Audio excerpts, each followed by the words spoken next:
Senator Joni Ernst. Distinguished delegates, Republicans, and millions of my fellow Americans watching around the country, especially those in Iowa. Thank you, Iowa. It's an honor to be with you in Cleveland and to be on this stage with fellow veterans. Among them are Special Operations Master Sergeant Jason Beardsley and my colleague, Congressman and Navy SEAL Ryan Zinke, who you'll hear from shortly. I never would have imagined a farm girl like me from Montgomery County would have the opportunity to serve as the first woman elected to federal office from Iowa. However, my parents always said to my brother, sister, and me that if we worked hard, anything was possible. Growing up, we didn't have much, but what we didn't have in money, my parents, particularly my mother, made up for with tenacity. She really encouraged us. You never hear her say, "No, you can't do this." Instead, if something was challenging, she'd say, "Joni, we'll figure out a way. If this is what you want, let's make it happen. We'll figure it out together." That's a trait I carry with me today, and it's something I teach my own daughter. In our household and in the homes of many of those in the military, including those up here tonight, giving up, quitting, or accepting failure are not options.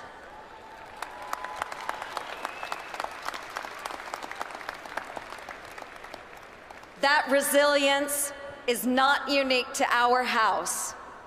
That can-do attitude has served as the foundation of our country for 240 years. It continues tonight here in Ohio, in Iowa, and all around our great nation. In between my freshman and sophomore years of college, I went on an agricultural exchange to the Soviet Union. At night, the Ukrainians didn't talk about farming.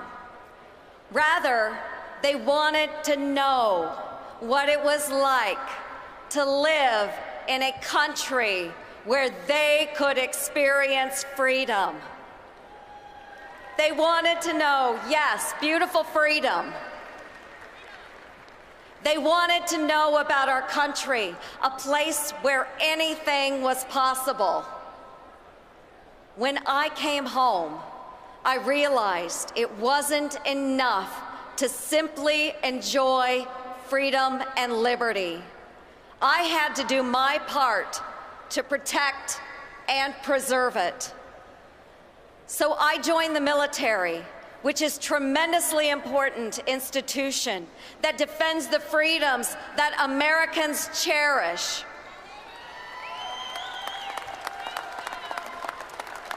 Thank you. I've had the great privilege of serving my state and our country while working alongside some of our nation's finest soldiers.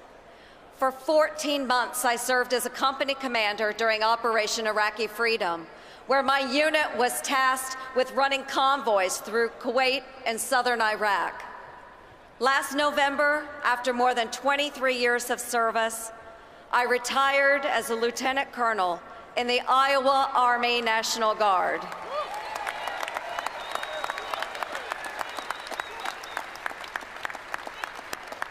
As I travel across Iowa and around our great country, I hear from folks who are worried America is no longer leading, but rather following from behind.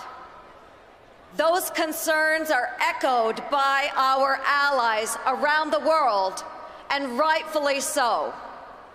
The question I hear time and time again is, where is America's leadership? There's a void in the world, a deficit that cannot be filled by others. Our country and the world of which we are a part simply cannot afford 4 more years of this lack of leadership under Hillary Clinton.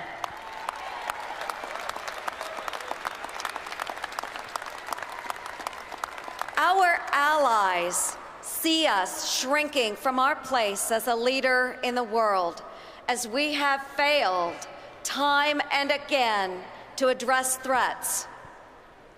They are looking for American leaders, leaders who are willing to stand up and say, enough is enough.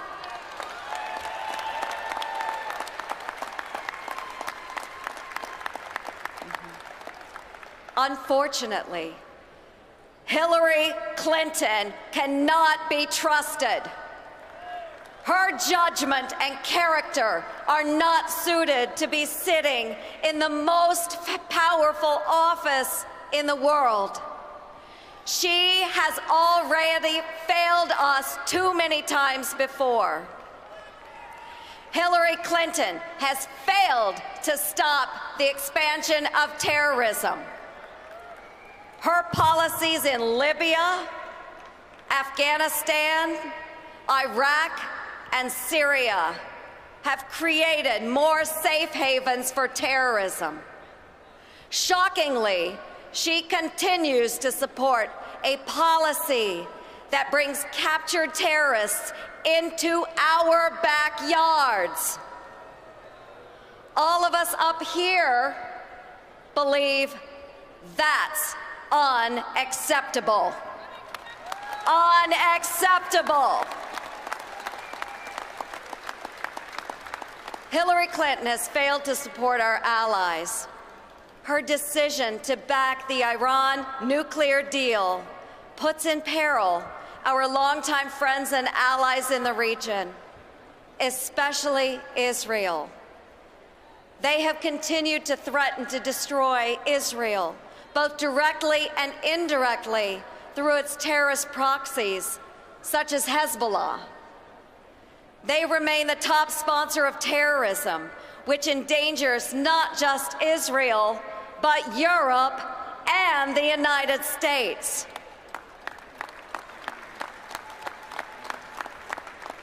And look, just take a look, folks, at the pathetic track record she and Obama have in the war on ISIS. This administration has called them junior varsity adversaries, ignoring some of the best advice they were given. They represent a threat that is not limited to the Middle East and is spreading rapidly. In fact, according to the FBI, ISIS is present in all 50 states. Think about it for a moment. Terrorists from ISIS are in every one of our 50 states. They will use, yes, boo, they will use whatever weapons they have, guns, trucks, knives, poisons, and bombs to kill innocent people. Under this current administration's wayward policies, ISIS continues to spread, while the president fails to put forward a comprehensive strategy to defeat and destroy them.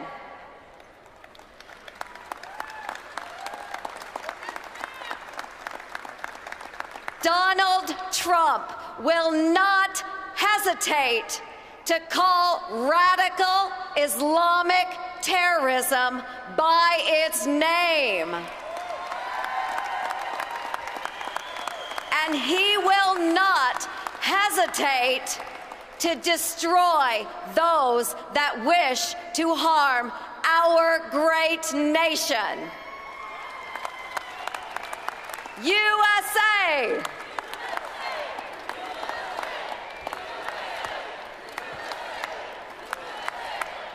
God bless you. Yet Hillary Clinton has failed to protect our national security in other ways. She jeopardized our safety by deciding our laws don't apply to her, setting up her own private email server, and then lying to the American people about how it was used.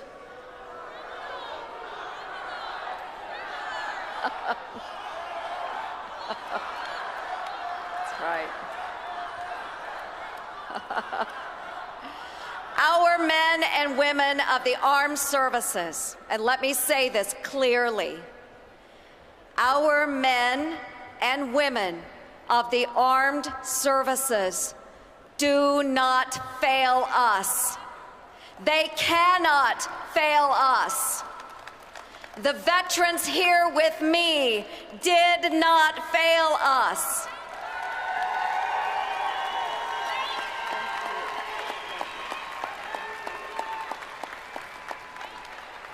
They did not fail us.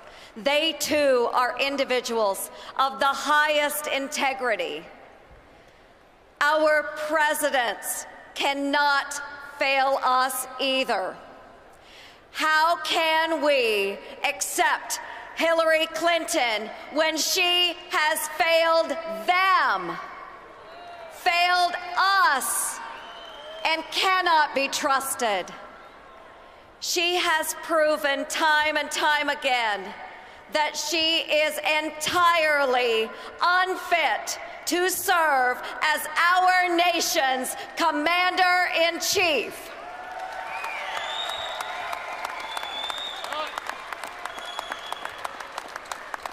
For too long, Americans have felt abandoned and their warnings unheard.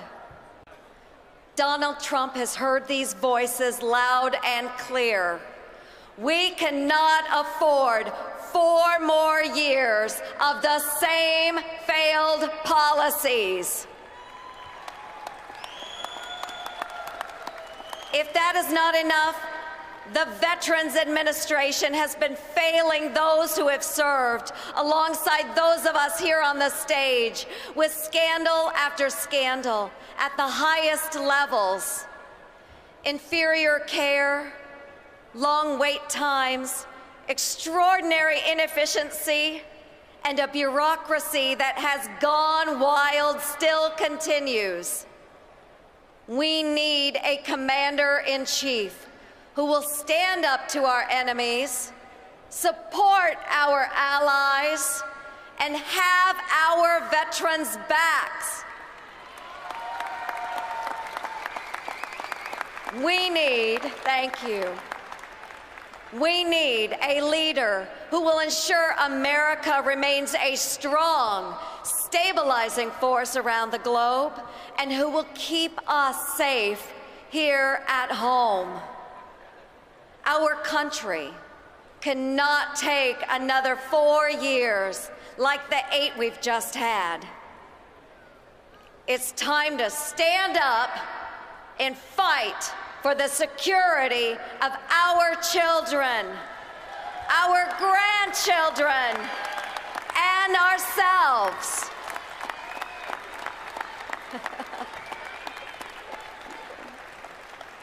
With Hillary Clinton, it's always about her. It should be about you.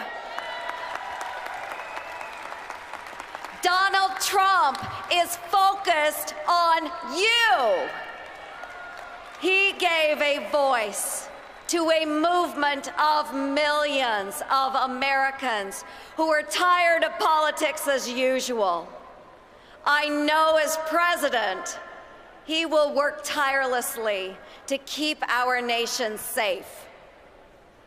Now is the time to make America safe again.